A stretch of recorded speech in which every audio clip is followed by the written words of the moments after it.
Hi guys, in politics, two things are very important: that you set the narrative and that you get your opponent to talk about things that they don't want to talk about. This may be what's happening surrounding a May election.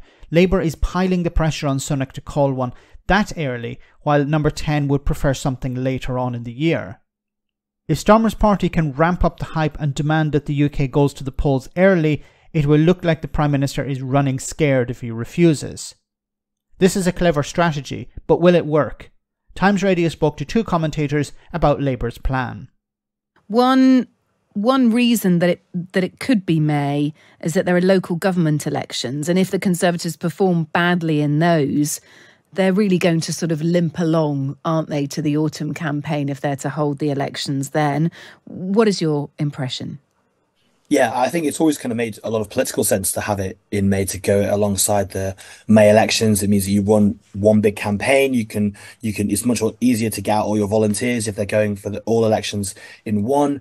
But the people inside number 10, Liam Booth-Smith and Isaac Levita, who ran the last election campaign for the Conservatives, have always been dead against it. They've always wanted to go for October. And I think we're perhaps reading a bit too much into as Sienna says, doing these earlier interventions on the economic side of things, because actually what the government wants is to get those done early. That national insurance comes in next month. The budget will be in March, so that means that the anything that's announced in here, might be inheritance tax, etc., can happen sort of straight away, and then the government can then give themselves perhaps 6 months until the autumn for those changes to make an effect, so they can say, look, this is what we're able to do for you, and then go later. I think it's really interesting. Sienna talking about like the kind of shaping that narrative. Famously, back in the 2000s, when Gordon Brown was Prime Minister and didn't go for an early election, the Tories hounded him for it, and they called him Bottle of Brown, and they handed out these bottles of brown ale called Bottle of Brown Ale to lobby journalists, and it really was this millstone around Gordon Brown's neck by not going early, by being free, by going as late as possible. And I think Labour would love to sort of get a bit of their own back on Rishi Sunak by making it seem as if he's turned his back on an early election and instead is stretching out for as long as possible. Scaredy cat Sunak, huh? Yeah, exactly right. I mean, I've basically had Labour people confirm that is what they're doing. Spot on then. For a May election, they've been quite honest about it. That this is what they're trying to do. Yeah. Interesting. Scaredy cat Sunak. Now, is this a good strategy? I think it is. What you're doing is you're putting pressure on the government. You're putting pressure on Rishi Sunak to call an early election, a May election, knowing that he probably won't do it. And then when he doesn't do it, you can turn around and say, well, he's running scared. So I think this is what you're going to see as we get closer to May. Excuse me. You're going to see Labour operatives, Labour supporters calling for a May election, saying, look, it's looking more and more likely there's going to be a May election. And then when Rishi Sunak and the Conservatives say, no, there won't be, then they'll turn around and say, look, he's too afraid to face the public. He's running away. And I said before, the reason why I think Rishi Sunak and the Conservatives want to have a later election is because they hope, there's very little hope, but there's a bit of hope there that something will happen. Maybe an international event or a national event that will change the narrative, that will turn the public back towards the Conservatives. Now, as I said, there's very little chance of that happening, but there is a little bit of hope. And the further you put out the election, the further you delay it, you increase the chance of something happening.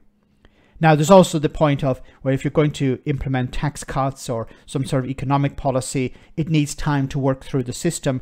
And by the time of October, November, you're in a better position to show the public that you have achieved something.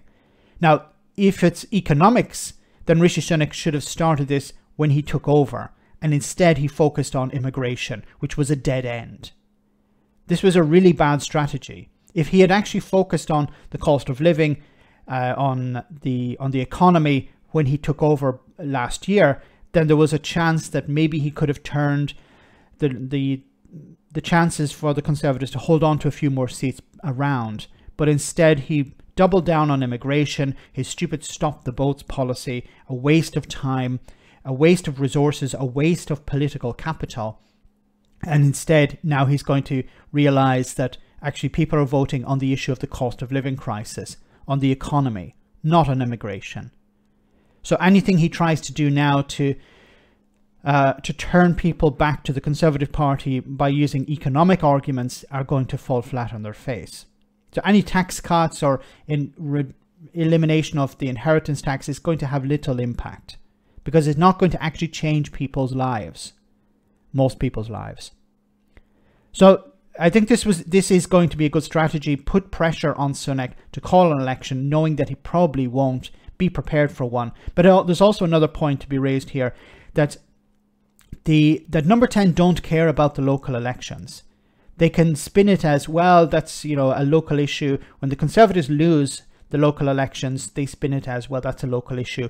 If the Conservatives win, then they say, well, see, it's because people truly believe in the Conservative Party. So they can spin it either way, but their main focus, of course, will be the general. Let me know in the comment section, guys, what you think. As always, your comments are greatly appreciated. Thanks a lot.